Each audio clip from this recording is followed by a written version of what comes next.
time for a quick Q&A. Yeah, so yeah.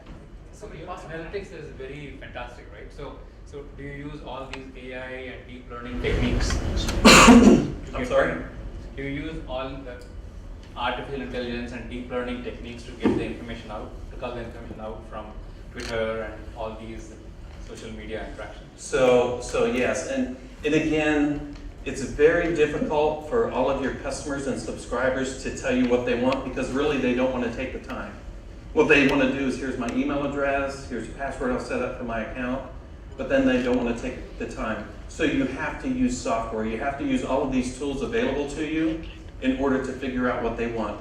Because if you're not smart with your marketing, if you can't figure out what they want, then they won't look at your content.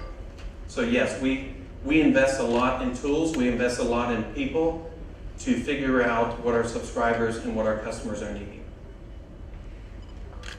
Okay, this gentleman there. Hi. Recently, a lot of distributors are actually, besides component selling, they are trying to make some standard subsystems out of the components and trying to sell the subsystems to the designer. Is Mouser in those kind of business?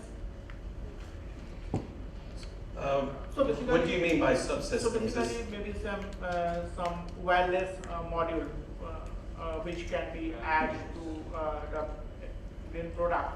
So yeah, I mean, we focus on many. I think I'm mic'd up. It's okay. So yeah, we're looking at many different things. I mean, if you look at some of the strengths of Mouser, of course, from our standpoint, a lot of that's around individual technologies and parts, but increasingly we're adding modules to that as well. So certainly wireless modules is on that, as you mentioned there, and increasingly the design engineers are needing more and more from us. You know, we just continue to add whatever the feedback from the engineers is, and we always ask for that. So we're never afraid of putting inventory on the shelf, be that a part number level, be it a board level. So any feedback from anyone on that in terms of what's needed, please feed it in because we're happy to do that. Can I add something to that?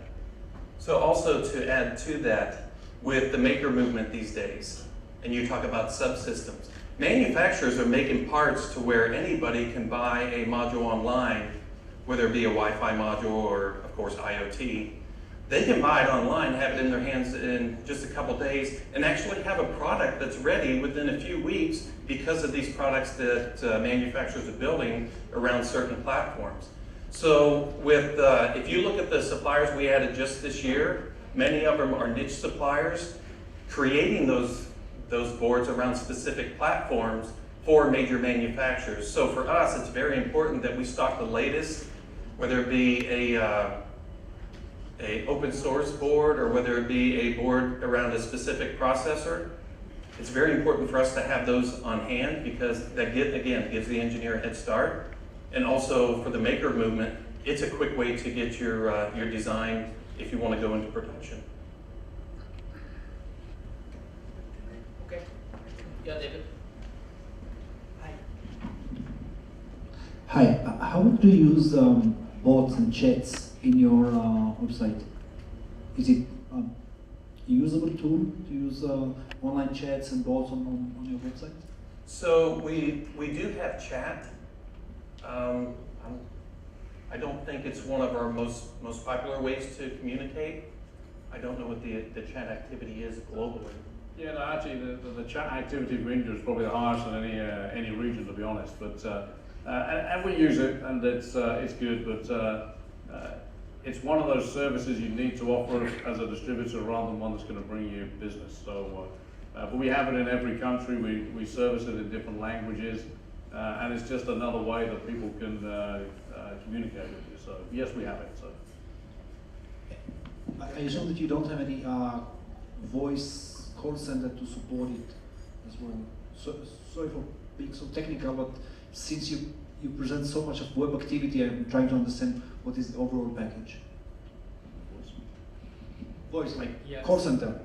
So is there a call center which would service, so if somebody has a query, Oh, absolutely. I mean, if we look at the people we have in place in each of the countries we service, we have call centers there. We have in Bangalore, we have them in Taipei, Shanghai.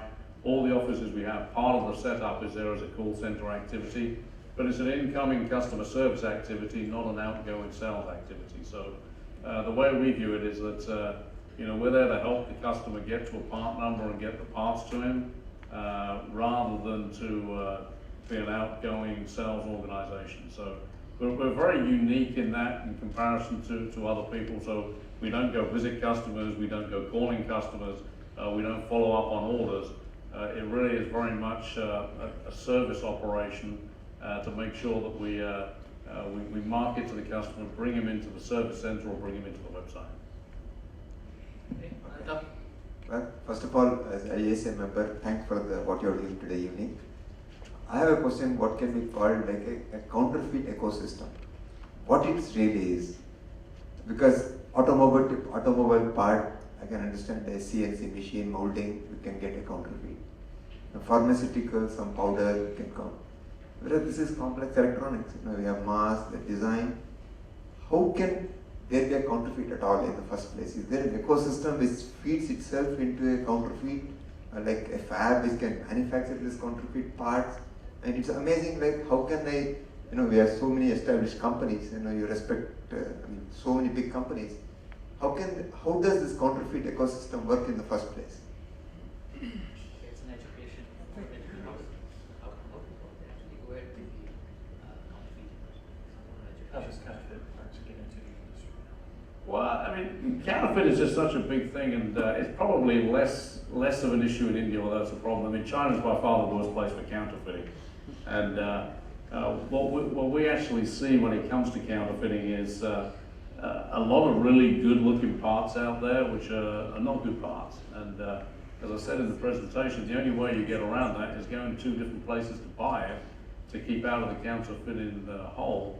And that is go to the manufacturer direct to buy it, or go to a franchise distributor. Outside of that, then you leave yourself open to counterfeiting. Now, does that mean you're always going to get a bad part if you go outside of a franchise distributor? No, there's a chance you could get some pretty good parts still, but it's a risk.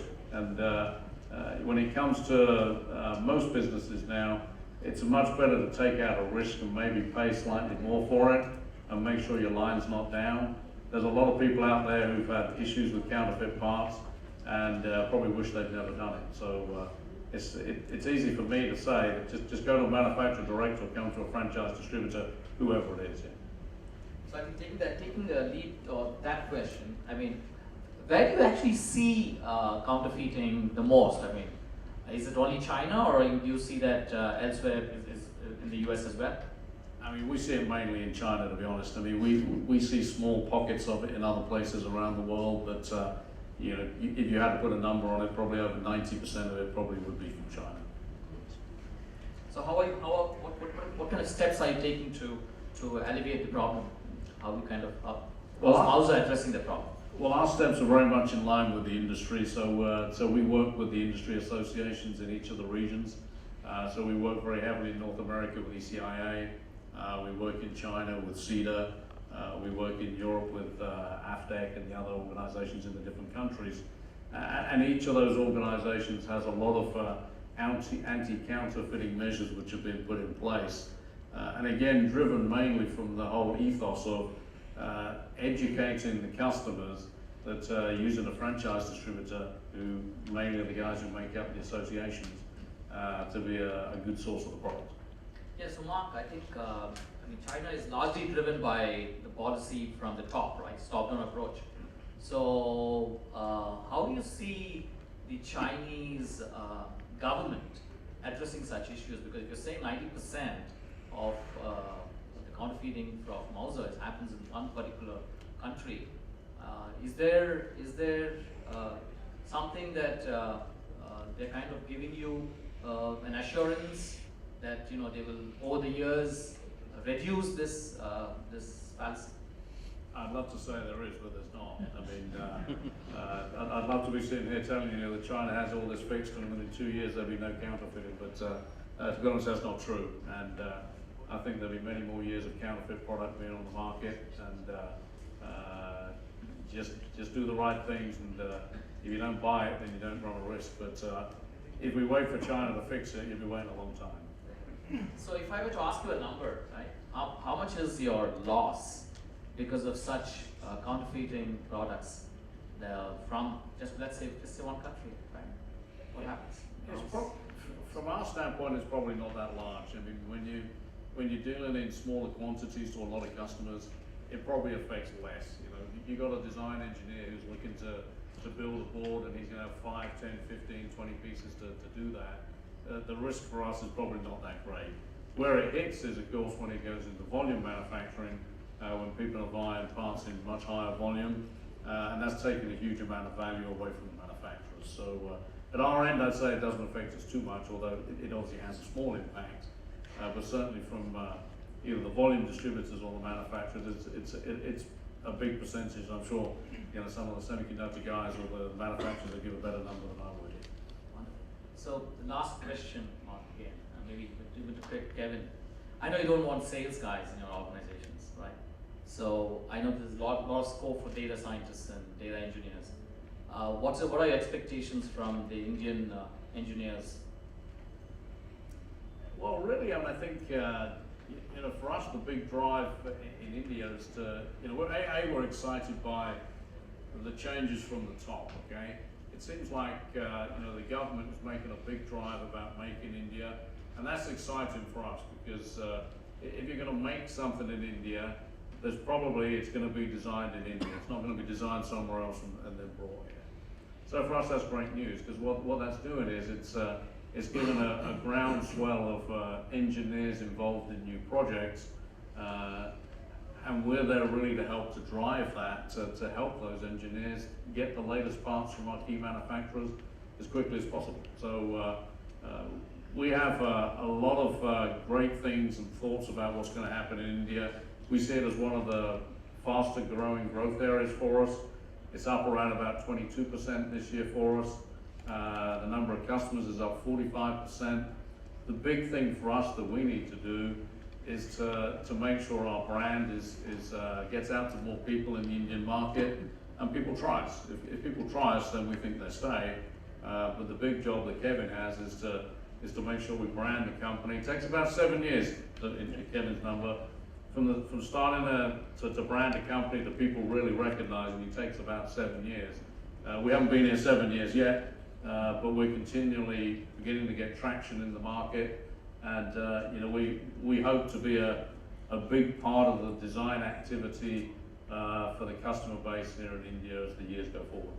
And one thing I'd like to add to that is expectations within India is expect more from distributors. Again, it is a place to buy parts. We want to make it very easy to buy parts. We want to make sure that we have the part you're needing in stock and you can have it in 3 to 5 days. But when you look to a distributor, expect more. Expect best-in-class customer service. Expect that technical support. And expect to be educated on what this new product is. Expect to learn about the latest trends that's happening within the industry, because a distributor is so much more than a place to buy parts nowadays. So I would say, the biggest thing over the next few years is just look towards distribution as more than just a place to buy parts. Look for it as a resource of information also. And that's what we're going to try to do as we brand ourselves, as we reach into new markets throughout India, through our customer service and our marketing. It is a different world within distribution. We're being asked to do more, and we expect customers to expect more from us. Wonderful. So thank you so much, Kevin. Thank you. That was very interesting. Thank you, Mark, for opening up the office in India.